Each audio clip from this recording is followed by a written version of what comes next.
আজকের ঘটনাটা কিন্তু একটা সতর্ক বার্তা। আজকের ঘটনাটা একদম অন্য ধরনের। সবাইকে বলবো একদম শুরু থেকে শেষ পর্যন্ত ঘটনাটা শোনো। হ্যাঁ, তবে অবশ্যই প্রত্যেক দিনের মতো একটা করে লাইক কমেন্ট শেয়ার অবশ্যই করে দেবে।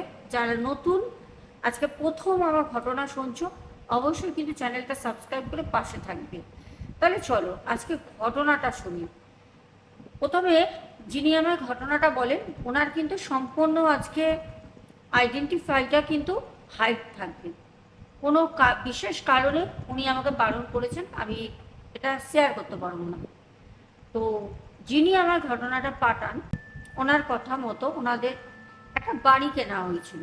বলছে দিদিভাই, আমি অনেক দিন ধরে আমার বাবা মারা যাওয়ার পরে, যেখানে আমার বাবা মারা যান যেই বাড়িতে, ওই বাড়িতে অ্যাকচুয়ালিও মানে হয় কি, মায়ের একটা স্মৃতি তো থাকে না, একটা মানুষ একটা জায়গা বসে থাকা, মায়ের সাথে গল্প করা, সেই ঘরে একসাথে থাকার একটা অনেক স্মৃতি জড়িয়ে থাকে। তো সেখান থেকে আমার মা বলে যে দেখ, বাবা তো চলে গেল, তবে আমার বাবার খুব একটা বয়স হয়নি, যাবার মতো ছিল না। তো মা বলে বাবা চলে গেল, এখানে আমার থাকতে কিরকম একটা লাগছে। কারণ ইদানিং মারা যাওয়ার প্রায় 7 মাস, 5-7 মাস পর থেকে মা একটু ভয় ভয় পেতেন, জানি না কেন। তবে বাবা মারা যাওয়ার 4-5 মাস কোনো ভয় বা কোনো কিছু কিন্তু আমাদের কারোর সাথে বেসিক্যালি হয়নি।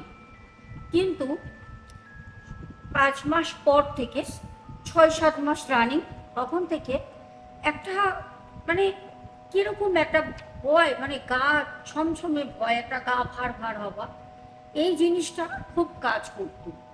এটা শুধু আমার মায়ের ক্ষেত্রে না, এটা অ্যাকচুয়ালি আমার ক্ষেত্রেও হতো। আমি কখনো এইসব বিষয় নিয়ে মাকে বলতাম না, কারণ মা বাবার স্মৃতি এখনো পর্যন্ত ভুলতে পারিনি, আর কোনোদিনই ভোলা যায় না। তো মাকে এইসব কথা আমি বলতাম না, আর সত্যি কথা বলতে আমি এইসব একটু এড়িয়ে চলতাম। আমারও ভয় লাগতো, অনেক রকম অনেক কিছু বুঝতাম, কিন্তু আমি এড়িয়ে চলতাম। হঠাৎ করে একদিন আমার মা নিজে থেকে বললেন যে দেখ, বাবার মৃত্যুটা সত্যি মেনে নেওয়ার মতো না। তোর বাবা কি আদৌ যাওয়ার মানুষ ছিল? আমাদের ছেড়ে দিয়ে চলে গেল। তোর বাবার কি আদৌ সেরকম বল শরীর খারাপ কিছু হয়েছিল? আমি বললাম না, অ্যাকচুয়ালি বাবাকে ডাক্তার দেখিয়েছি, সব কিছু করেছিলাম, কিন্তু আমরা তো হট করে, দেখো একটা মানুষের যদি শরীর খারাপ হয়, আমরা হট করে কি করি, আগে বাড়ির আমাদের যারা বাড়ির লোক অথবা আমরা বলি যে ভালো একটা ডাক্তারের কাছে চিকিৎসা করাও, একটা ভালো জায়গায় দেখাও, বা বাইরে নিয়ে যাও, নিয়ে গিয়ে ওখানে ট্রিটমেন্ট করো, আমরা এটাই বেসিক্যালি বলি। তা আমাদের যখন বাবার হঠাৎ করে শরীর খারাপ হয়, বাবার সেরকম বয়স হয়নি, শরীরটা যখন খারাপ হয়, আমরা মানে সব রকম ডাক্তার দেখাই। আর আমাদের মাথায় কোনোদিন আসেনি যে কোনো তন্ত্রক্রিয়া করি বা কোনো তান্ত্রিকের কাছে যাই, কোনো জায়গায় যাই।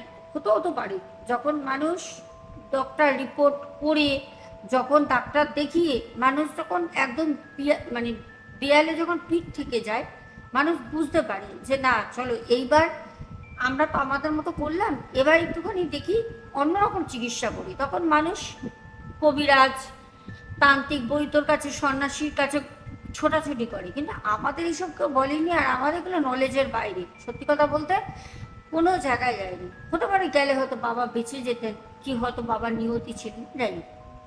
তো আমার মা সবসময় বলতো বাবার কথা। তারপর মা একদিন বলল যে দেখ, আর ভালো লাগছে না, তুই একটা কাজ করবি। তখন দিদিভাই যিনি ঘটনাটা বলেন, দিদিভাই তখন জিজ্ঞেস করে মাকে যে কি কাজ বলো। তখন বলছে দেখ, বাবার এই বাড়িটা বিক্রি করে দে, এখানে থাকবো না, বিক্রি করে যা টাকা পাবো আর কিছু টাকা তুলে আমরা অন্য কোনো জায়গায় একটা ফ্ল্যাট নিব, কারণ আমাদের একটা বাড়ি ছিল। এবার মা বলছে যে একটা ফ্ল্যাট নেবো, শেষ বয়সে ফ্ল্যাটেই থাকবো, ফ্ল্যাটে থাকলে কিরকম হয়, মানে মায়ের কথা মতো যে যেরকম ধরনের হবে তার চিন্তাধারা কিন্তু সেই রকমই হবে।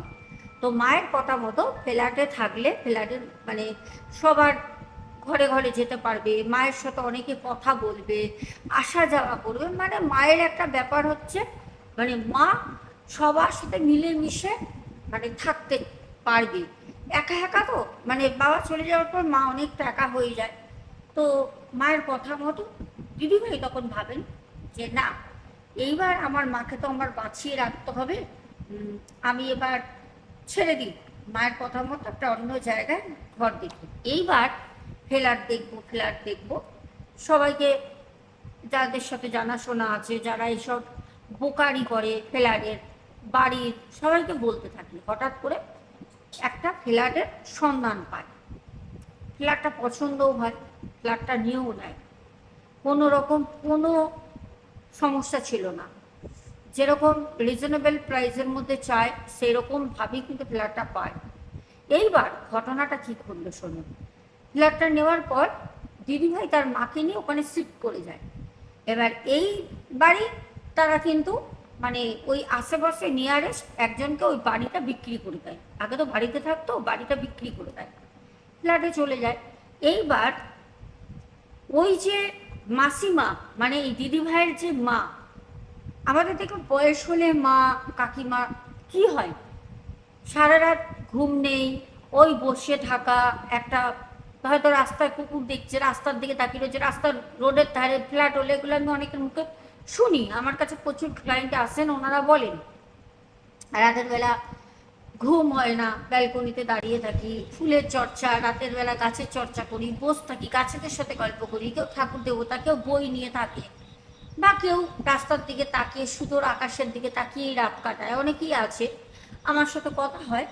তো এখানে বলেন যিনি মাসিমা উনি কি করতেন, ওনার যে রুমটা ছিল ঠিক ওই রুমের ফ্ল্যাটের বাইরে, ওনারা থার্ড ফ্লোরে থাকতেন, লিফট ছিল থার্ড ফ্লোরে, যেখানে মাসিমা থাকতেন ওর বাইরে রাস্তার ও পাশে মানে একদম ফ্ল্যাটটা মেন রোড বাই একটা ও পাশে ছিল হসপিটাল। তো রাতের বেলা ওই মাসিমা নিজের যে রুমটা ছিল ওই রুমের ওখানে বসে তাকিয়ে থাকতো হসপিটালের দিকে। এবার হসপিটাল মানে বুঝতেই পারছো, রাত ভোর একটা গুম গুম গুম গুম করে একটা আওয়াজ তো হবেই, লোকজন মানে নিচে থাকে, হসপিটাল মানে মানে সিঁড়ি দিয়ে লোক যাচ্ছে, করিডর থেকে হাঁটছে, এগুলো তো থাকেই। তো মাসিমা প্রত্যেক দিন ওই ওই দিকে তাকিয়ে দাঁড়িয়ে থাকতেন, কখনো দাঁড়িয়ে থাকতেন, কখনো বসে থাকতেন চেয়ারে ব্যালকনিতে গিয়ে, কেন ওনারও যে রুমটা ছিল সেখানেও ব্যালকনি ছিল। এইবার আমাদের যিনি ঘটনা পাঠান দিদিভাই, ওনার মেয়ে মাসিমা বলে, দিদিভাই আমার মা ওরকম প্রায় মাস 2-3 মতো রাতের বেলা জেগে থাকে। এবার ওই বাড়িতে যাওয়ার পর আমার খুব ভালো ঘুম হয়, মানে ভালো ঘুম হতো, শরীর মন সব ভালো থাকতো। মানে যখন আমরা যে বাড়িতে থাকতাম, যেখানে বাবা মারা গেছেন, ওই বাড়িতে থাকাকালীন একটা আতঙ্ক, একটা ভয়, বা মানে একটা শরীরের মধ্যে কীরকম একটা ভার ভার ভাব থাকতো, রাতের বেলা ঠিকমতো আচমকা ঘুম ভেঙে যাওয়া, এগুলো হতো। কিন্তু যখন আমরা ফ্ল্যাটটা কিনে চলে যাই, তখন ওখানে যাওয়ার পর ঘুমটা খুব সলিড হতো, মানে সারাটা দিন কীভাবে কেটে যেত বুঝতেও পারতাম না। আর ফ্ল্যাটে মোটামুটি 4-5টা ঘর ছিল, যাদের সাথে খুব ভালো একটা আমাদের সুসম্পর্ক হয়ে গেছিলো মা আর আমি। দিদিভাই বলেন যে প্রায় 2-3 মাস পর একদিন, মানে 2-3 মাস মায়ের আর ওখানে সেরকমভাবে মানে রাতের বেলা ঘরের মধ্যে যেরকম ছিলাম দেখতাম, মাকে ঘুরতো, বসে থাকতো, বাড়িতে থাকাকালীন মাকে দেখতাম ঘুরতো, মা বসে থাকতো, কখনো বাবার ফটো নিয়ে সামনে বসে কাঁদতো। ওখানে যাওয়ার পর থেকে মাকে জিজ্ঞেস করতাম যে মা ঠিক আছে তো, ওখানের মতো এখানে কোনো প্রবলেম হচ্ছে না তো, তোমার ভয় লাগে না তো, বাবার কথা খুব বিশেষ মনে পড়ে না তো? মা বলতো না। তার জন্য মা আলাদা রুমে থাকতো, আমি তো আমার আলাদা রুমে থাকতাম, অতটা আমি দেখতাম না। একদিন রাতের বেলা মায়ের রুম দিয়ে একটা আওয়াজ আসছে,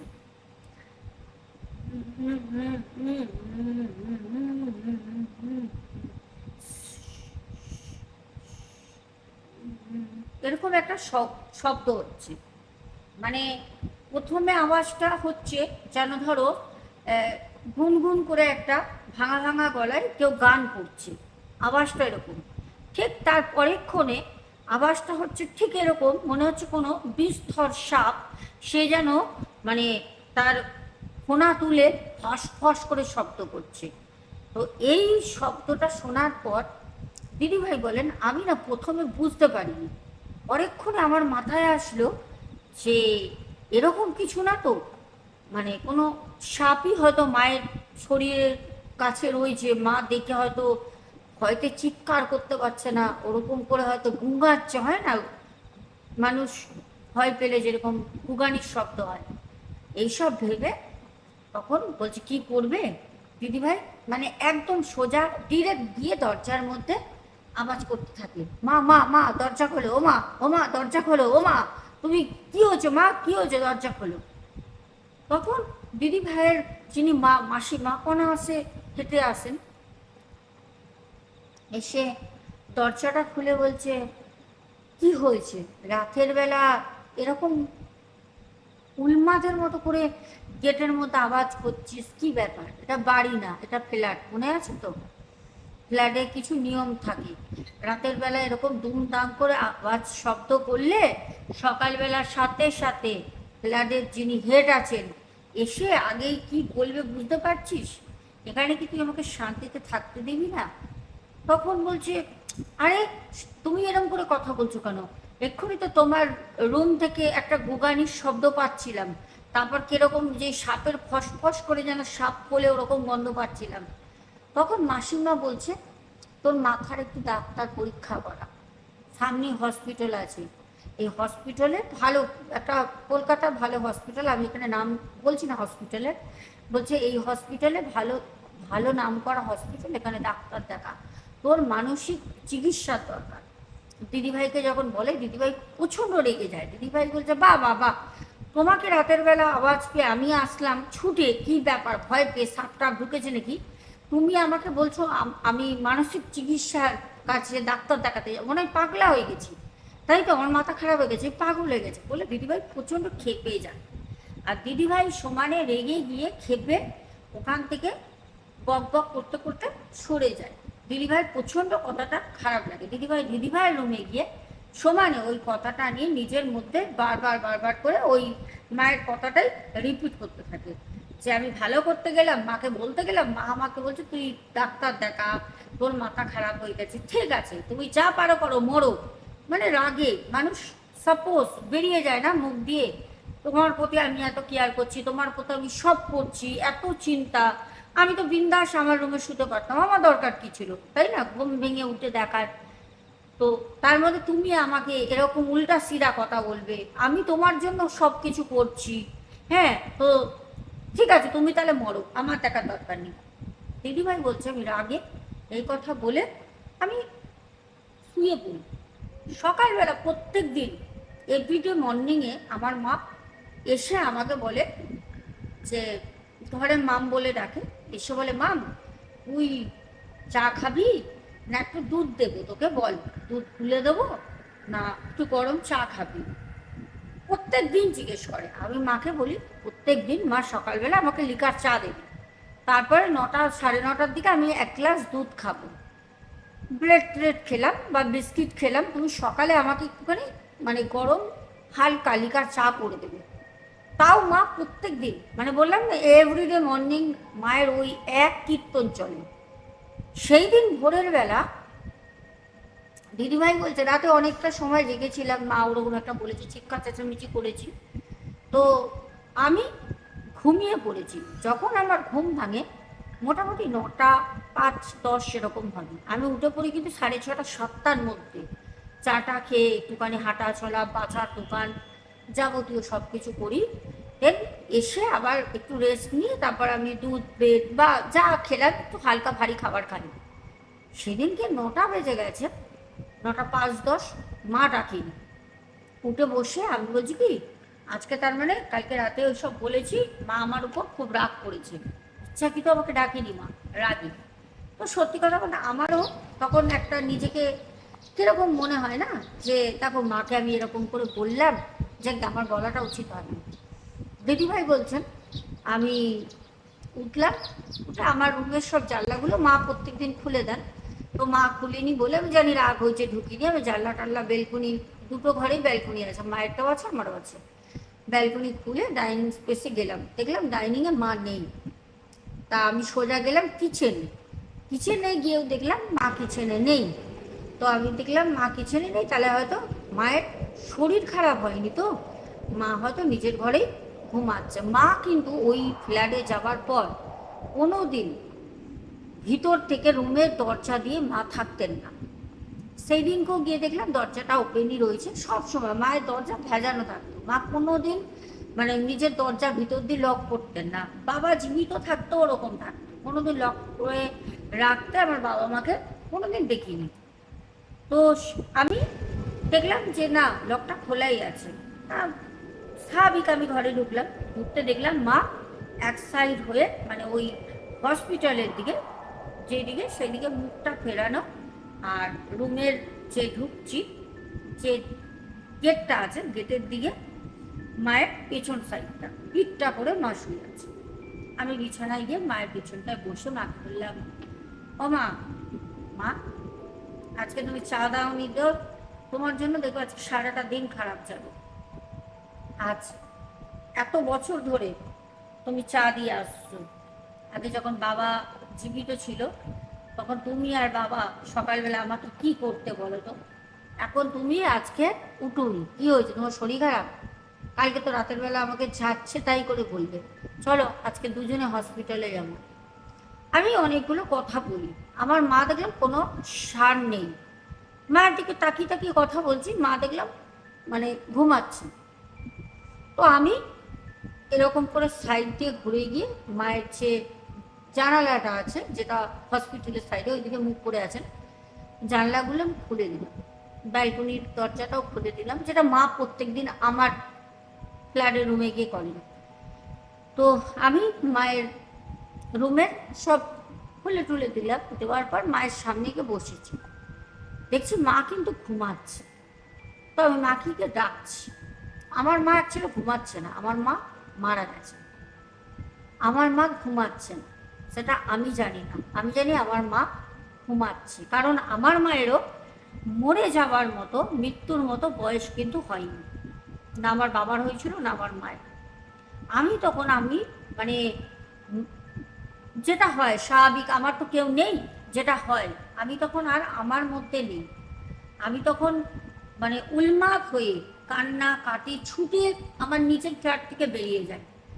বেরিয়ে যেতেই যে পাশে যে কাকু কাকিমা থাকতেন ওনারা মানে বাজার থেকে ফিরছিলেন, আমাকে দেখে তখন বলছে, কিরে পাগলামি, কিরে পাগলের মতো মানে তুই পাগলামি করছিস কেন? আমি তো কাঁদছি আর ছোটাছুটি করছি। আমাকে বলছে, তুই এরকম করছিস কেন, কি হয়েছে? আমি তখন মানে কথা বলবো কি, আমি কাঁদতে কাঁদতে তখন বলছি যে আন্টি মা আর নেই। মানে ওই কথাটা এখন হয়তো আমি এরম ভাবে তোমাদেরকে বললাম, আমাকে দিদিভাই বলছেন এই কথাটা বলতেও আমার 7 থেকে 8 মিনিট সময় লেগেছে। মানে মা বলে আমি আর কিছু বলতে পারছি না। ওরা বলছে মা কি হয়েছে, মা কিছু বলেছে, কি হয়েছে, মায়ের কি শরীর খারাপ, কি হয়েছে, মা কোথায়? অনেকক্ষণ ধরে আমাকে দুজনে মিলে রীতিমতো জিজ্ঞেস করতে করতে মুখ দিয়ে বেরোয়, নেই, মা নেই। তখন ওনারা ব্যাগ ঠাক ওনাদের একদম দরজার সামনে, পাশাপাশি তো ফ্ল্যাটে থাকি আমরা একই ফ্লোরে, আমাদের তার পাশেরটাই ওইখানেই মানে রান্নার যে ব্যাগ ঠ্যাগগুলো রান্না করার জন্য বাজার করে এনেছে ওগুলো ওনারা ওনাদের গেটের সামনে রেখেই ছুটে ঘরে ঢুকে আমাকে নিয়ে ঢোকে। তখন গিয়ে ওই যে আঙ্কেল ছিল, আঙ্কেল তখন বলছে যে মাসিমা ওঠেন, কি হয়েছে মাসিমা, কথা বলুন।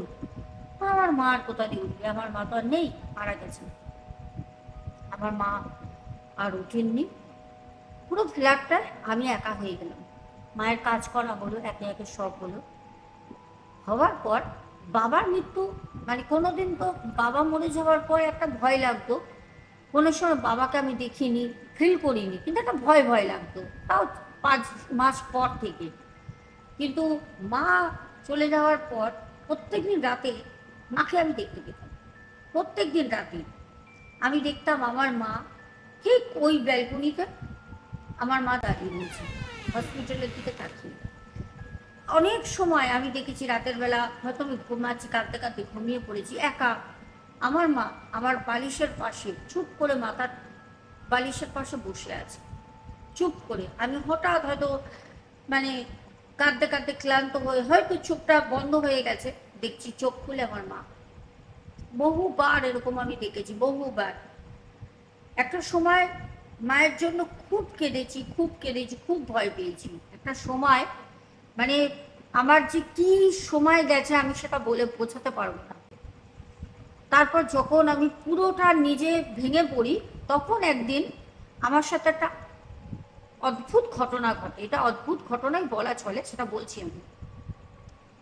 একদিন হঠাৎ করে আমার মা আমার স্বপ্নে আসে, হঠাৎ স্বপ্নে আসে মা।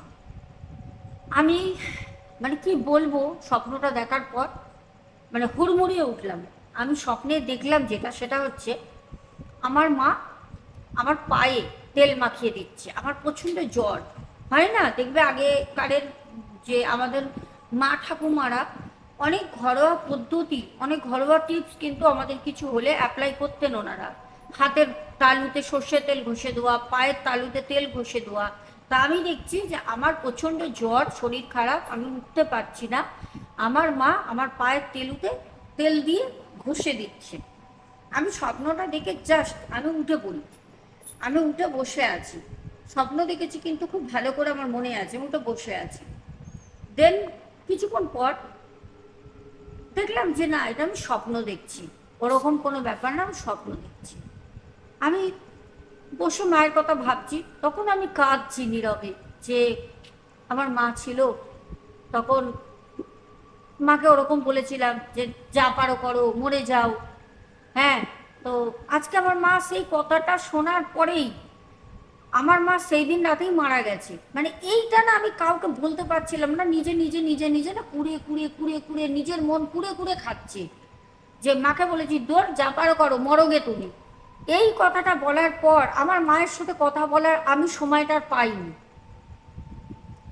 তো আমার মধ্যে না সবসময় ওই জিনিসটা কাজ করতো। যখন মায়ের স্বপ্ন দেখে উঠে আমি খুব কাঁদি যে মা সেদিনকে রাগে আমি তোমার দরজা বন্ধ করে যাওয়ার সময় এরকম বলেছিলাম, তুমি আমার উপর রাগ করো না মা, রাগে বলেছিলাম। তুমি তো কোথায় চলে গেলে মা আমাকে ছেড়ে দিয়ে, তুমি যেখানেই থাকো ভালো থাকো মা। আমি যেন সব সময় মা তোমার আশীর্বাদটা পাই। মানে আমি না একা একা সব সময় মানে এই কথাগুলো কান্না করতাম আর বলতাম, কারণ আমি সত্যি কথা বলতে মানে মায়ের কথা আমার সব সময় খুব মনে পড়তো, আর মাকে ওরম করে বলেছিলাম মনে পড়তো। যাই হোক, সেই দিনকে যখন আমি খুব কাঁদছি, মা আমার পা ঠা টিপে দিচ্ছে, স্বপ্ন দেখেছি তেল দিয়ে দিচ্ছে, খুব কাঁদছি এসব বলে, আমার মা, আমি খাটের একদম শেষ প্রান্ত যেদিকে খাটের পা দিয়ে মানুষ নামা ওঠা করি, ওখানটা বসে আমি কাঁদছি আর সারাটা খাট আমার পেছনে পড়ে আছে। আমার মা মানে আমার পেছন থেকে কথা বলছে, আমাকে বলছে আমার নাম ধরে, এত কাঁদছিস কেন? তোর বাবাও তোকে ছেড়ে যায়নি, আমিও তোকে ছেড়ে যাইনি। মা বাবা কখনো সন্তানকে ছেড়ে যায় না, জীবিত অবস্থায় আগলে রাখে, মৃত অবস্থায় স্মৃতি হয়ে আর ছায়া হয়ে থাকে। যতক্ষণ তুই একটা ভালো সুপুরুষ দেখে বিয়ে না করছিস ততদিন আমি তোকে ছাড়বো না। তুই বিয়ে করবি একটা ভালো ছেলে নিয়ে, সম্বন্ধ করে, সেই দিন থেকে আমি আর তোর বাবা চলে যাব। তখন নাম ধরে বলছে তুই কি জানিস আমি একা নেই, তোর বাবাও তোর সাথে আছে, আমরা দুজনই তো আছি, আমরা এই ফ্ল্যাটে 3 জন আছি। আমি বলছি কে বলছি, মানে যতই কান্নাকাটি করি আমি, বাবা মা তো কি করে, মা বলছে মা তো মারা গেছে। মানে আমার সাথে যে ওই সময় আমার মনের অবস্থা বা আমার সাথে যা হচ্ছে আমি তো বলে বোঝাতে পারবো না। হট করে আমি মাথাটা ঘুরাই এরকম করি, আমি পরিষ্কার, দিদিভাই বলছে আপনি বিশ্বাস করবেন কি না জানি না, আমি পরিষ্কার আমি দেখলাম যে আমার মা পেছনে বসে আছে আর মায়ের পাশে বাবা, দুজনে ঠিক খাটের উপর বাবু হয়ে মানে একদম পাশাপাশি বসে আছে। আমি সেই দিন থেকে ভয় তো পেতামই না, অপুরন্ত আমি বাড়িতে জানি না, আমি আমার বাবা মায়ের সাথে কথা বলতাম, মানে এই যে কথা বলার চলটা, এটা একটা অভ্যাসে পরিণত হয়ে যায়। কেউ হয়তো বললে বিশ্বাস করবে না, আমি কিছু মানে আমি কাউকে বলে বোঝাতে পারবো না, পাগলের মতো আমি সকালবেলা উঠতাম, উঠে বলতাম, বাপি তুমি কি চা খাবে, মা তুমি চা নেবে, মানে আমি চা করতাম 3 কাপ, 3 কাপ চা। তারপর হয়তো রান্না করছি, সেই আমি খেতাম একা, কিন্তু রান্না করতাম 3 জনের জন্য, বাজার করতাম 3 জনের জন্য। আমার আশেপাশে যারা ফ্ল্যাটের রুমগুলোয় থাকে বাজার করে আনতাম, বা তারাও হয়তো কোনো সময় বাজার করতে গেছে, এটা অনেক পরের কথা বলছি, নাহলে তো ঘটনাটা অনেক লম্বা হয়ে যাবে। দিদিভাই বলছেন আমি বাজারে যাচ্ছি 3 জনের জন্য 600-500 মাংস নিচ্ছি, যেখানে আমি একা 1 কেজি মাংস নিচ্ছি, তো নিয়ে আসছি। এবার হয়তো আমার পাশের বাড়ির ওই আঙ্কেল আন্টি, ওনার সন্তানরা বাইরে পড়াশোনা করেন, থাকেন, আন্টি আর আঙ্কেল একাই থাকেন। আন্টি আঙ্কেল হয়তো ওই দোকানের কাছে গেল, বা ওনারা হয়তো মাংস নিতে গেছেন, দেখে হয়তো যিনি মাংসওয়ালা বললেন যে এই দিদিভাই তো আপনাদের ফ্ল্যাটে থাকে না, হয়তো আন্টি আঙ্কেল বললো হ্যাঁ, বা আন্টি আঙ্কেলই হয়তো ওই মাংসের দোকানে দাদাকে বলল, আহারে মেয়েটা একা থাকে, কেউ নেই। ওই তখন মানে যিনি মাংস বিক্রেতা, তখন উনি হয়তো বললেন কি নেই, উনি প্রত্যেক সানডেতে 1 কেজি করে মাংস নিয়ে যায়। এবার তারা হয়তো সেটা ভাবতো যে হতে পারে নিয়ে গিয়ে রেখে দেয় 1 কেজি মাংস, আর কি হয়তো ও মাংস খেতে ভালোবাসে, 1 সপ্তাহ ধরে ওটা খায়। তারপর যখন বাজার বাজার নিয়ে আসতাম, বাজার গাদা গাদা বাজার করে করে আস্তে আস্তে না লোকের মনে আমাকে নিয়ে একটা আলোচনা শুরু হলো, কি ব্যাপার এত এত বাজার নিয়ে যায়, আর এত এত এত খাবার, এত এত মাছ, এত মাংস। এবার ওর থেকেও বড় কথা, আমার ফ্ল্যাটের কিছু মানুষ, ওইটা মানুষের মাথা ব্যথা তো একটা ছিলই, মানে একটা ধন্দে তারা ছিলই। তারপর আমি মানে বাবাকে মাকে যেই থালিটা দিতাম রান্না করে সাজিয়ে ডাইনিংয়ে, তো ডাইনিং টেবিলের উপরে থালাগুলো থাকতো, আমি বসে খেতাম, আমি আমার বাবা মায়ের সাথে গল্প করতাম, মানে এরকম একটা হয়ে গেছিলো। তো ওই খাবারগুলো আমি কাচিয়ে নিচে নিয়ে গিয়ে ফেলতাম, নাহলে ডাস্টবিনে রেখে দিতাম, পোস্ত ভাত পোস্ত পচে যেত, প্রত্যেকদিন আসতো না নিতে। তো এবার না ফ্ল্যাটের অনেক বড়ের কথা বলছি, ফ্ল্যাটের যারা যাওয়া আসা করতেন, আমাদের উপরে যারা ছিলেন, আমাদের আশেপাশে যারা ছিলেন, ওনারা তখন বাইরে ডাস্টবিনগুলো দেখতেন, আমাকে দেখতেন, দেখে বলতো এত রান্না তুমি প্রত্যেক দিন ফেলো কেন, এ তো 2-3 জনের রান্না তুমি ডেলি ফেলে দাও, কি ব্যাপার। আমি না কাউকে কিছু বলতাম না। তার থেকেও বড় কথা, অদ্ভুত একটা জিনিস, সেটা হচ্ছে এই জিনিসগুলো তো চলছে, দিদি ভাই বলেন, তার সাথে আমার একটা জিনিস ঘটলো, যেটা মানে মানুষের ধারণার এটা পুরো আলাদা, বাইরে। দিদিভাই যখন ঘরে থাকতেন, তখন কখনো কখনো উনি ওনার মায়ের ঘরে আসতেন, দরজা ওরকম ভেজানো থাকতো, মানে তখনও দিদিভাই ভাবতেন আমার মা বিছানায় ঘুমাচ্ছেন বা বসে আছেন, আসতো, এসে দেখতো বাবা মা একসাথে ঘুমাচ্ছেন খাটের ওপরে। তো দেখে দিদিভাই বলতো মা বাবা গুড নাইট আস্তে করে বলে নিজের রুমে গিয়ে, যখন উনি ওই ব্যালকনি তো কমন বললাম, মানে দুটো রুমের মধ্যেই কিন্তু ব্যালকনি আছে, দিদিভাই যখন গিয়ে দাঁড়িয়ে থাকতেন, মানে বাইরেটা দেখতেন, তখন রাতের বেলা করিডরে প্রচুর হসপিটালে ওরকম রাতের বেলা দেখতো, আগে কোনোদিন দেখেনি কিন্তু দিদিভাই এই জিনিসগুলো। বাবা মানে বাবা তো আগেই চলে যান, মা মারা যাওয়ার পর হচ্ছে দেখতো কিছু পেশেন্ট হসপিটাল ইউনিফর্ম পরা, যারা মাথা নিচু করে এরকম হাতগুলো একদম ফেলানো, মনে হচ্ছে যেন একটা ঘুমের ঘোরে চলছে, হাতগুলো ফেলানো একটা মানুষ ওই করিডর থেকে হাঁটতে হাঁটতে হাঁটতে হাঁটতে হাঁটতে হাঁটতে চলে গেল।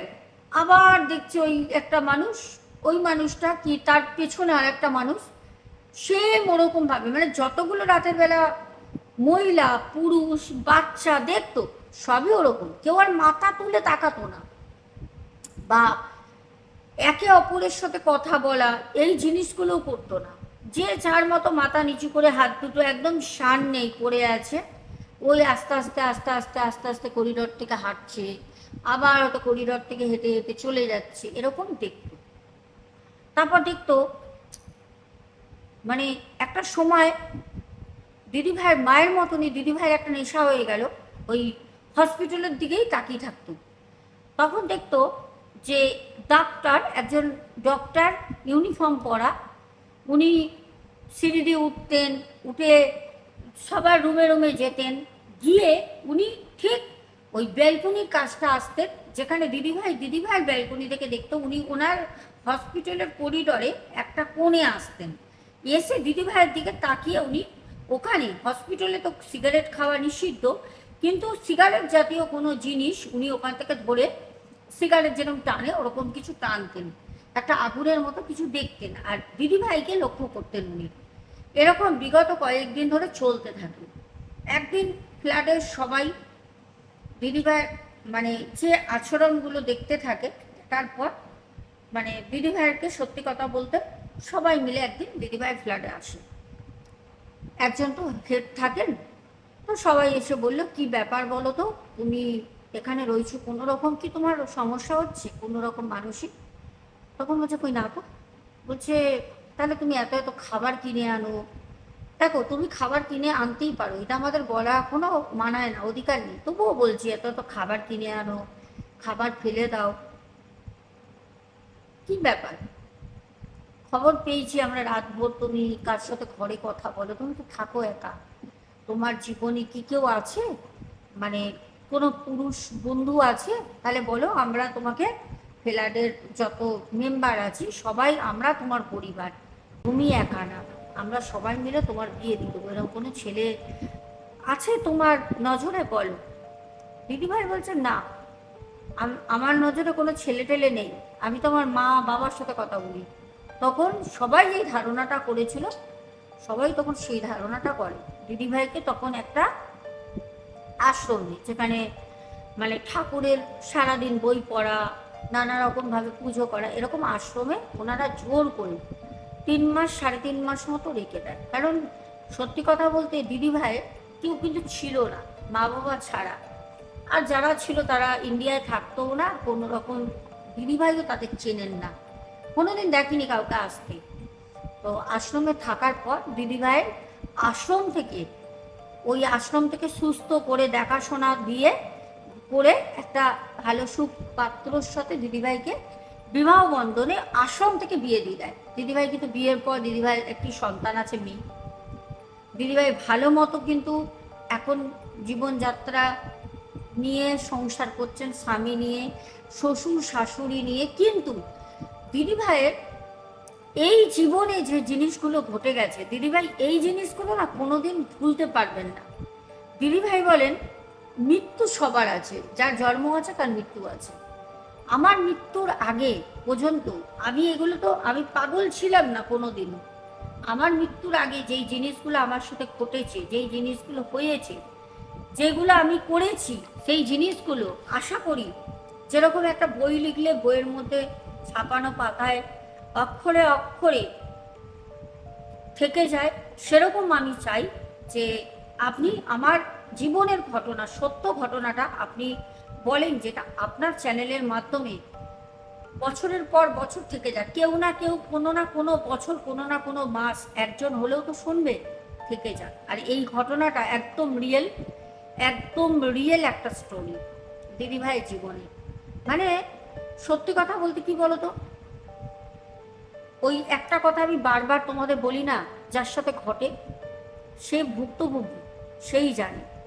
আমরা তো শুনে শুধু সেইটাকে ইমাজিন করি, আমরা সেই জিনিসটাকে ভাবনা চিন্তার মধ্যে ফেলতে পারি। আমরা ভাবতে পারি হয়তো মেয়েটার মাথার, অনেকে ভাবতে পারে যে গন্ডগোল ছিল, অনেকে ভাবতে পারে যে একটা শোক এরম হয়েছিল, কিন্তু না, আমি বলছি না, কারণ আমি অনেক রকমভাবে কথা বলেছি, সে মানসিকভাবে কোনো দিনও কিন্তু কোনো রুগী ছিল না। সে সুস্থ মস্তিষ্কেরই সাধারণ মানুষের মতনই মানুষ ছিলেন। উনি কিন্তু তার মাকে বাবাকে দেখতেন, এমনকি হসপিটালে প্রত্যেকদিন করিডরে যারা হাঁটতেন, বাবা মা মৃত্যুর পর যেহেতু উনি, ওনার মধ্যে একটা ক্ষমতা আসে, উনি ওনার মৃত বাবা মাকে উনি ঘরে দেখতে পেতেন। উনি যে কথা বলতেন লোকে হয়তো ভাবতো পাগল হয়ে গেছে, কিন্তু ওনার বাবা মায়ের সাথেই উনি কথা বলতেন। আর হসপিটালে যাদের দেখতেন তারা কোনো মানুষ ছিল না, তারা ছিল সবই আত্মা। হসপিটালে প্রচুর মানুষ প্রত্যেক দিন মারা যায়, জন্মও যেরকম হয় মৃত্যুও হয়, আত্মা দেখতেন। আর যে ডাক্তারের কথা বললাম ওইটা ওই হসপিটালের, সত্যি কথা বলতে 2007 সালে উনি মারা গেছিলেন। উনিও একজন কিন্তু ডাক্তার, কারণ এইটা নিয়ে পরে ওনার যিনি হাজবেন্ড, তিনি যখন দিদিভাইয়ের কাছ থেকে এইগুলো জানেন তখন উনি খোঁজখবর নিয়েছিলেন। পরবর্তী সময় আফটার ম্যারেজ খোঁজখবর নিয়েছিলেন, তখন জানতে পেরেছিলেন যে হ্যাঁ এরকম অনেকেই দেখে, সেটা আর কেউ না, উনি একজন ডক্টর যিনি মারা গেছেন। প্রিয় দর্শক বন্ধুরা, আজকের ঘটনাটা কেমন লাগলো? আমি মানে এই ঘটনাটা পাওয়া মাত্র না, ঘটনাটা আরও অনেক কিছু ছিল যেগুলো বললে হয়তো অনেক বড় হয়ে যেত, আমি সেগুলো আর বেশি বড় করতে চাইনি। পার্ট বাই পার্ট তোমাদের কাছে যতটা বলার ততটাই বললাম। কেমন লাগলো কমেন্টে জানিও। চলো তোমাদের কমেন্টগুলো পড়ে নিই। চলো দেখি তোমরা সুন্দর সুন্দর কমেন্ট কে কে করেছো। প্রথম কমেন্ট কে করেছো? আচ্ছা, প্রথম কমেন্ট মানে শেষ কমেন্ট দেবস্মিতা চক্রবর্তী। তারপর কমেন্ট করেছো আয়ান হালদার, শম্পা মিনি কিচেন, ফিরোজ খান, সুদীপ্ত ব্যানার্জি, তারপর প্রদীপ দাস। আচ্ছা, তারপরে অভিজিৎ হাজরা কমেন্ট করছে, দিদিভাই আমি তোমার সমস্ত ভিডিও দেখি, কিন্তু আমি আমার জীবনে ঘটে যাওয়া ঘটনা কিভাবে জানাবো সেটা আমি লিখতে পারছি না, একটু হোয়াটসঅ্যাপ দেবেন দিদিভাই। আচ্ছা, হোয়াটসঅ্যাপ নাম্বারটা বলে দিচ্ছি 9088336183। এই নাম্বারে আমাকে হোয়াটসঅ্যাপ করে ভয়েস করে ঘটনাটা শেয়ার করতে পারো। তারপর কমেন্ট করেছো রাজু সরকার, পিন্টু ঘোষ, সৌমিক সরকার, সৈনী রয়, অজয় কুমার মণ্ডল, তারপর অজয় শঙ্কর মণ্ডল, ঋতুপর্ণা রয়, স্বর্ণালী, তারপরে প্রিয়াঙ্কা দাস, সোমা দাস পরিবার থেকে। তারপর কমেন্ট করেছে সুজাতা দাস, সুনিতা চন্দ্র দিদিভাই, আদিতি বড়াই, রাজু সরকার, মৌমিতা ভৌমিক, সন্তুর দুনিয়া, অমিত দুবে। তারপর কমেন্ট করেছে ঝুমা চ্যাটার্জি, আব্দুল হক ভাই বাংলাদেশ থেকে, চৈতালি চক্রবর্তী, রেখা দুবে, রাজীব জাসওয়াল, শম্পা মিত্র, সুমনা ভট্টাচার্যা, চৈতালি রয় দিদিভাই কমেন্ট করেছো। তারপর কমেন্ট করেছো, একটু দেখে বলবো, ত্রিদীপ ব্লগস। আচ্ছা, ত্রিদীপ ব্লগস থেকে কমেন্ট করেছো, অসাধারণ লেগেছে দিদিভাই, খুব সুন্দর ঘটনা শুনলাম, অনেক ভালোবাসা ভাই সুন্দর সুন্দর কমেন্ট করার জন্য, আমারও তোমার কমেন্ট পড়ে খুব ভালো লাগলো। তারপর রূপা দিয়ে, তারপরে শিউলি মল্লিক কমেন্ট করেছো, সিদ্ধার্থ পুরো কায়স্ত বাংলাদেশ থেকে মিন, তারপরে নীলু মজুমদার কমেন্ট করেছো, কৃষ্ণা ধারা বোন, তারপরে কমেন্ট করেছো ডালি দেবনাথ, স্বপন দে কমেন্ট করেছো,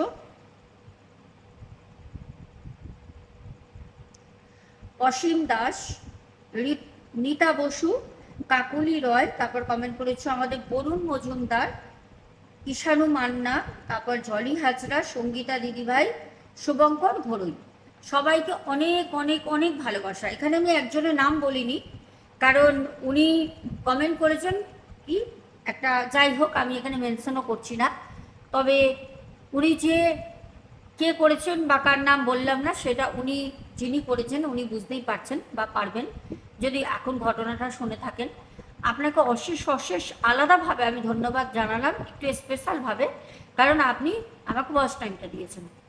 এরকমভাবেই দিয়েতে থাকবেন আর কমেন্ট করতে থাকবেন, ব্যাস তাহলেই হবে। যাই হোক, সবাইকে বলবো খুব খুব খুব ভালো থেকো। আজকের ঘটনাটা কেমন লাগলো অবশ্যই কমেন্ট করবে, আমি কমেন্টের অপেক্ষায় থাকবো। বড় মায়ের আশীর্বাদ সবার পরিবারের উপর থাক। এখনের মতো আসছি, সবাই খুব ভালো থেকো। জয় বড় মায়ের জয়, শুভরাত্রি।